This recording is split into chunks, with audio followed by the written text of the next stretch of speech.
Chapter 1. What Science Just Found.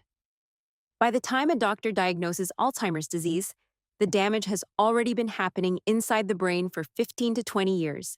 Not months, not a few years, 2 full decades. And here's what that means for you. The changes that eventually become dementia are not beginning in your 70 seconds. They are beginning right now, in your 50 seconds, in your 60 seconds, quietly, without a single symptom the standard medical system knows to look for. But neuroscience does know. And what it has found in the last 5 years is this. There are specific, measurable, detectable signs that appear in the body and brain as early as age 60. Signs that predict with significant accuracy whether Alzheimer's will develop 2 decades later. Most doctors are not checking for them, not because they don't exist, because the medical system moves slowly and most clinical appointments are still focused on symptoms you can already feel, not on silent processes happening years before you feel anything at all. That gap is what this video is about. Today I'm going to walk you through the early warning signs the research has now identified, why they appear so long before diagnosis, and what you can realistically do if you recognize any of them. If clear, honest health information is what you're here for, subscribe now and leave a like. It directly helps this channel reach the people who need this information most. Let's get into it. Chapter 2. Why 20 years matters. First, I want to explain why the 20-year window is so important, and why it changes everything about how you should think about your brain health today. Alzheimer's disease has 2 phases. The first is called the preclinical phase. No memory problems, no confusion, nothing a family member would notice, nothing that would cause a doctor to raise a concern. But inside the brain, a slow cascade of damaging processes is already underway. Amyloid protein is beginning to accumulate. Tau tangles are forming. Synaptic connections are quietly weakening. Neurons are beginning to die. This phase lasts on average 15 to 20 years. The second phase is what most people recognize as Alzheimer's. Memory loss, disorientation, language problems, loss of independence. Here's the critical point. The second phase does not appear out of nowhere. It is the endpoint of a long, slow process that began 2 decades earlier. A process that, if caught in time, can be meaningfully slowed and in some cases interrupted. A 2023 paper published in Nature Neuroscience confirmed that measurable brain changes in Alzheimer's precede any cognitive symptoms by 15 to 20 years. That is not a fringe position. That is the current scientific consensus, which means the question is not, do I have Alzheimer's? The question is, am I in the 15-year window right now? And do I know it? Most people are not asking that question, and most doctors are not either. Chapter 3. The sign nobody expects. Smell. The first sign is the one that surprises people most. Not memory, not thinking speed, not confusion. Smell. The loss of the ability to smell, called anosmia or hyposmia when it is partial, has been documented across multiple large studies as one of the earliest and most reliable biological markers of Alzheimer's preclinical disease. Here is why. The olfactory system, the network of nerve cells responsible for detecting and processing smell, is one of the only sensory pathways that connects directly to the brain without going through a relay station first. The olfactory bulb sits at the base of the brain and has direct anatomical connections to the hippocampus and entorhinal cortex. These are the exact structures that Alzheimer's pathology targets first. A landmark study at Columbia University, following adults over age 57, found that those who scored poorly on smell identification tests were 2.2 times more likely to develop mild cognitive impairment within 5 years, a stage that frequently precedes Alzheimer's. A separate analysis found that diminished smell sensitivity in cognitively normal adults age 60 and older was significantly associated with higher amyloid burden in the brain. Amyloid, already accumulating, already measurable, no memory complaints yet. This is not about losing your sense of smell after a virus. That is a different mechanism.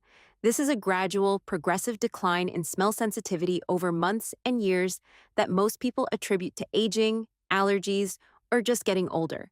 It is not a normal feature of aging. Smell should not significantly deteriorate as you get older. When it does, it is worth noting. It is worth asking about. And it is a signal the research now takes seriously as a potential early marker of what may be coming. Chapter 4. Word finding.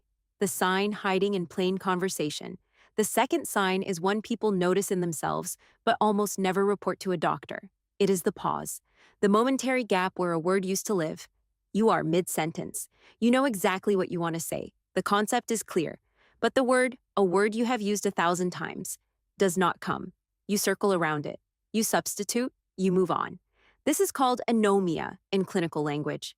And in isolation, one or two instances of it means very little. It happens to everyone. But there is a pattern that is different, a pattern worth paying attention to. If word-finding pauses are becoming more frequent across months, not after a bad night's sleep, not under stress, but consistently, and if they are happening with common words, not obscure ones, that is a qualitatively different experience. Research using natural language analysis, literally analyzing how people speak over time, has found that subtle changes in vocabulary range, sentence complexity, and word retrieval speed appear in individuals who later develop Alzheimer's, years before any formal diagnosis. One of the most striking studies analyzed written essays produced by nuns decades earlier. The nuns who later developed Alzheimer's had written essays with measurably lower linguistic density, simpler sentence structures, narrower vocabulary, back in their 20 seconds. The pattern was already visible. More recent work using speech analysis in aging adults has confirmed the same trajectory. The brain begins simplifying language as a compensatory mechanism long before memory formally begins to fail. If you have noticed that you are speaking in simpler terms than you were 2 years ago, that long, complex sentences feel harder to construct, pay attention to that. It is one of the earliest behavioral signals the research has documented. Chapter 5. Sleep Architecture. The Invisible Shift. The third sign does not happen while you are awake. It happens, or rather, it stops happening while you sleep. Sleep has a structure. It moves through stages: light sleep, deeper sleep, and REM sleep. The deep, slow-wave sleep stage is when the brain performs its critical overnight maintenance. This is when the glymphatic system, the brain's waste clearance network, is most active. And this is when the brain consolidates memory, repairs synaptic connections, and clears the exact proteins associated with Alzheimer's pathology. The sign is not that you sleep fewer hours. You may be sleeping 8 hours and still showing this change. The sign is that slow-wave deep sleep is quietly diminishing. Research published in the journal Nature Communications in 2023 found that a reduction in slow-wave sleep, specifically a 1 percentage point reduction, was associated with a 27% increase in dementia risk, independent of other sleep quality measures. 1 percentage point per year. And most people have no idea this is happening because total sleep time can remain the same while architecture degrades underneath. What causes it? Several things. Chronic low-grade inflammation, which increases with age, disrupts slow-wave sleep. Alcohol, even moderate consumption, specifically suppresses deep sleep stages while leaving total sleep time largely intact. This is why the glass before bed is not actually restful sleep. It is a biochemically different kind of sleep. Stress hormones also play a role. Elevated cortisol, a pattern common in adults carrying unmanaged chronic stress, directly interferes with the slow-wave stage. The warning sign here is not just waking up tired. It is waking up tired despite what feels like sufficient sleep. That gap, sleeping enough but not feeling restored, is worth taking seriously as a potential signal of disrupted sleep architecture. Chapter 6. Gait. Your walking speed is a brain scan. The fourth sign is visible to anyone watching you walk across a room, and it has nothing to do with arthritis or bad knees. Walking speed. I want you to sit with that for a moment because the connection seems unlikely. What does how fast you walk have to do with your brain? Everything. Walking is not a simple mechanical act. It requires the continuous, simultaneous coordination of balance, spatial awareness, motor planning, and sensory feedback, all managed by the brain. The prefrontal cortex, the cerebellum, the basal ganglia, and the hippocampus are all involved. When the brain is beginning to change, that coordination becomes subtly less efficient. The person does not fall, they do not limp, but their walking pace is fractionally slower, their stride length is fractionally shorter, their gait is fractionally less fluid. A meta-analysis of 27 studies published in JAMA Neurology found that slow gait speed in adults over 60 was significantly associated with cognitive decline and increased dementia risk over follow-up periods of up to 10 years. Critically, the association held in people who showed no cognitive symptoms at the time of measurement. This is the pattern that makes this sign so important. The walking change comes before the memory change. The brain is already reorganizing before the symptom most people watch for, memory, becomes apparent. A simple test: time how long it takes you to walk 4 meters at your normal pace. A time of more than 5 seconds for that distance suggests gait speed below the threshold associated with increased risk. This is not a diagnosis, it is a signal. Chapter 7: The Eye, a window directly into the brain. The fifth sign is one of the most remarkable developments in Alzheimer's research in the last decade, and it involves an organ most people never connect to the brain: the retina. The retina is not just a structure in the eye, it is brain tissue. It develops from the same embryonic cells as the cerebral cortex. It shares the same type of neurons, and it shares the same vascular supply. What researchers have discovered is that the same amyloid plaques that accumulate in the Alzheimer's brain also accumulate in the retina, and they do so years before any cognitive symptoms appear. A 2023 study published in Acta Neuropathologica found that retinal amyloid deposition was detectable in individuals with preclinical Alzheimer's disease. No memory problems, no diagnosis, but amyloid already visible in the eye. A second finding from the same body of research: subtle changes in the thickness of specific retinal layers, measurable with existing clinical equipment, are associated with Alzheimer's pathology in the brain. The practical implication here is significant. An OCT scan, optical coherence tomography, is a routine eye test already used by ophthalmologists and optometrists worldwide to measure retinal layer thickness. It is non-invasive, inexpensive, and widely available. It is not currently a standard Alzheimer's screening tool. The research is still developing, but it is one of the most promising windows the scientific community has into detecting preclinical brain change without a brain scan. Regular eye examinations are not just about updating your glasses prescription. The eye is a biological mirror of what is happening inside the brain. Treating routine eye care as an afterthought is a mistake this population can no longer afford to make. Chapter 8: Personality Microshifts, the change before the change. The sixth sign is the hardest to see, not because it is subtle, because it is easy to explain away. Small, gradual shifts in personality, specifically the emergence of increased anxiety, mild apathy, or low-grade irritability in a person whose baseline was previously different. These are not dramatic behavioral changes. They are not mood disorders appearing out of nowhere. They are quiet shifts: more easily frustrated, less motivated by things that used to matter, slightly more withdrawn, slightly more anxious in unfamiliar situations. Clinically, this is called mild behavioral impairment, and it has now been formally recognized by the Alzheimer's Association as a potential early marker of neurodegenerative disease. A 2021 study in the Journal of Alzheimer's Disease found that mild behavioral impairment was associated with faster cognitive decline and higher dementia risk over a 5-year follow-up period, even in individuals with no current memory complaints. The mechanism is tied to changes in the prefrontal cortex, the brain region responsible for emotional regulation, impulse control, and motivation. When that region begins to show early pathological change, the first observable effects are often not cognitive. They are behavioral. This matters because personality changes in adults over 60 are almost universally attributed to stress, life circumstances, or just aging. The idea that a slightly shorter temper or a slightly flattened enthusiasm might be a neurological signal rather than a situational one is not something most families or doctors are watching for. If someone close to you, or you yourself, has shown a steady, unexplained shift in emotional baseline over the past year or two, that is worth noting, not panicking about, noting, and discussing with a physician who takes it seriously. Chapter 9: The Navigation System.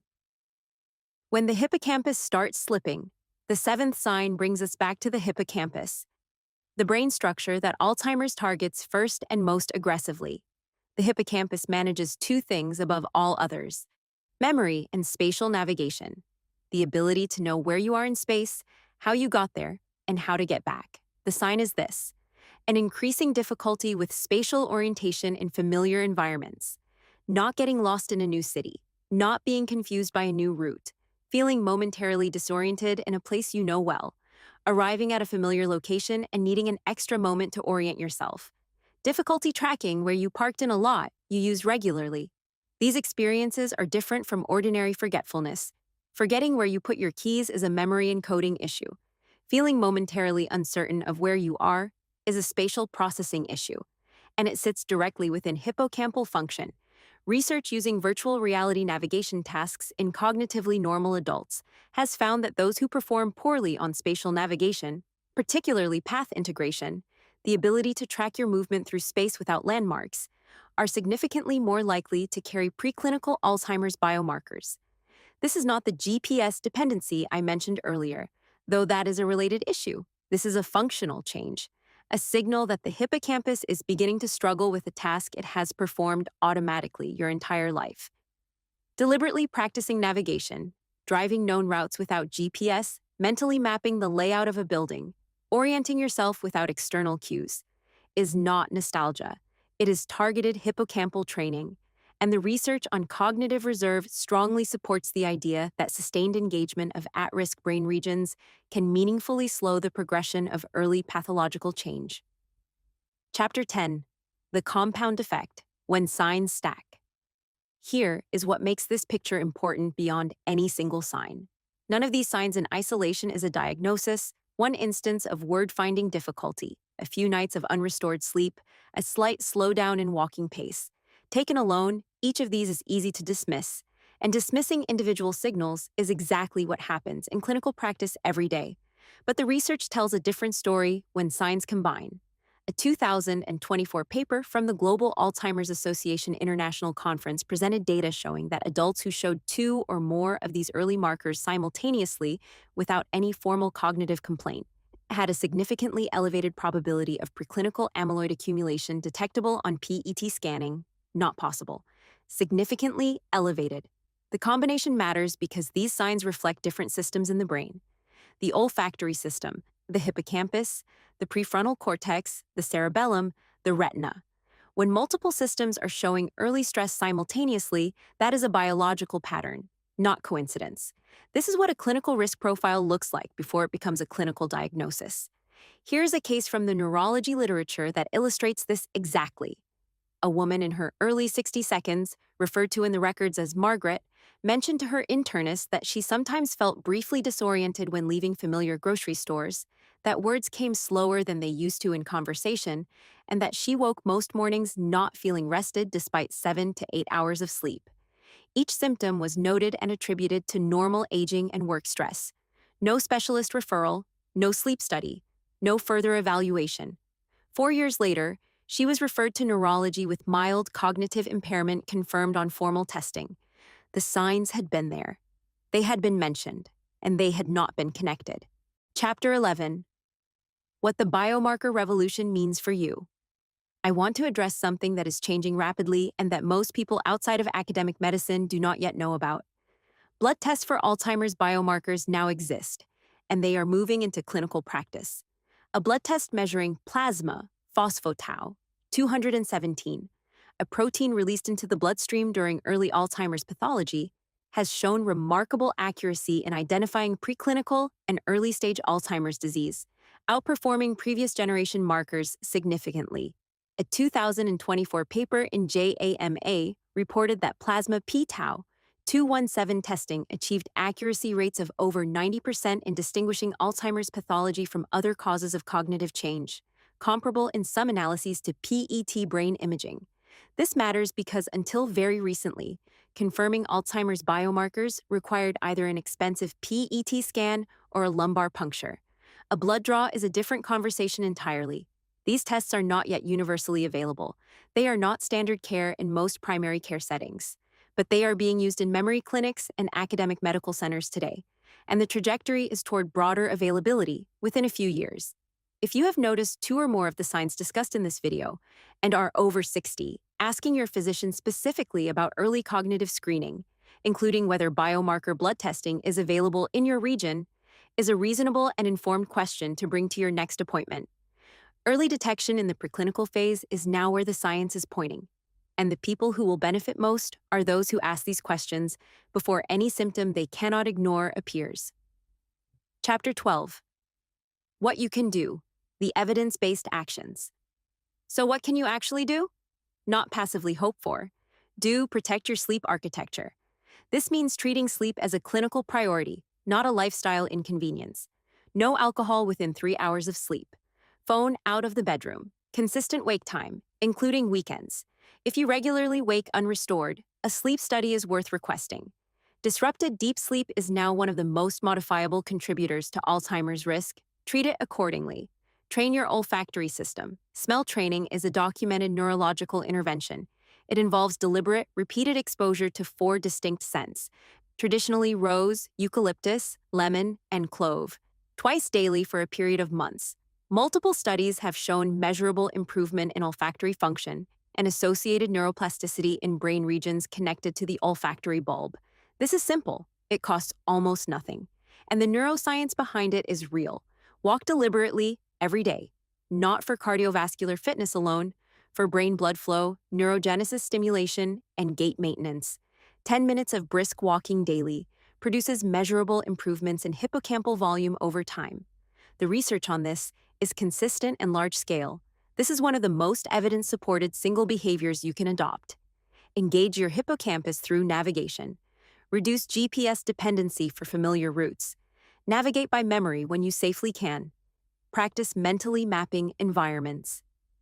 This is targeted training for the exact brain region Alzheimer's attacks first. Take emotional health seriously. Chronic unmanaged stress drives cortisol elevation, disrupts sleep architecture, promotes inflammation, and directly contributes to hippocampal atrophy.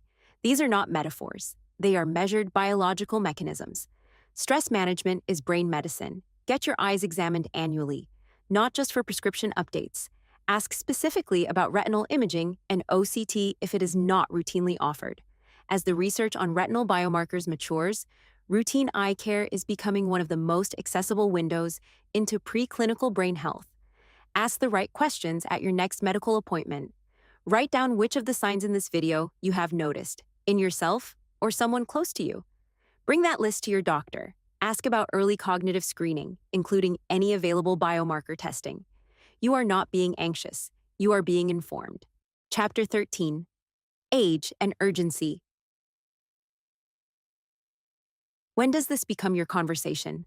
All of these risk factors and early signs carry different weight at different ages. If you are in your early 50 seconds, you are in the window of greatest protective opportunity. The preclinical process may not yet have begun, or may be in its earliest stages. The interventions I described carry their strongest protective effect here. If you are in your 60 seconds, you are in the window where early signs, if present, are most actionable. Not alarming, actionable. The difference between early detection at 62 and detection at 72 is not trivial. A decade of informed, targeted intervention is a decade of potential trajectory change. If you are in your 70 seconds, the conversation shifts toward monitoring, early biomarker testing, and maximizing cognitive reserve through the behaviors that research consistently supports. Timing does not determine everything, but it determines a great deal. So let me ask you directly, how old are you right now? Write it in the comments, not because it is just a number, but because age determines which of the signs and actions I described today are most relevant to where you are. And it helps shape what this channel covers next, so that what I make for you is actually useful to you. Chapter 14. Here is what we covered today. Alzheimer's begins 15 to 20 years before any diagnosis. The preclinical window is long, and it is now visible to science. The 7 early signs worth watching for. A gradual, progressive decline in smell sensitivity that is not explained by illness. Increasing word-finding pauses across months, with common words, waking unrestored despite sufficient sleep, a signal of disrupted deep sleep architecture. A subtle but measurable slowdown in walking pace and stride. The emergence of mild, unexplained anxiety, apathy, or personality shift from a previous baseline. Momentary spatial disorientation in familiar environments. Changes in retinal structure, detectable on OCT imaging. None of these alone is a diagnosis. 2 or more together is a pattern worth investigating. Blood biomarker testing for Alzheimer's pathology now exists and is entering clinical practice. Asking your doctor about it is an informed and reasonable step. Protect your sleep. Walk every day. Train your sense of smell. Engage your hippocampus. Manage your stress. Get your eyes examined. Ask the right questions. Early is always better than late. And you are already asking the right questions by watching this. If this gave you something useful today, subscribe and leave a like. It directly supports this channel and helps this information reach more people who need it. Share this video with someone in your life who is in their 50 seconds or 60 seconds. The people who benefit most from this information are often the ones who are not yet worried. They should be informed before they need to be worried. Everything in this video is for educational purposes only. Your health picture is yours alone. Please discuss any concerns with a qualified healthcare professional who knows your history.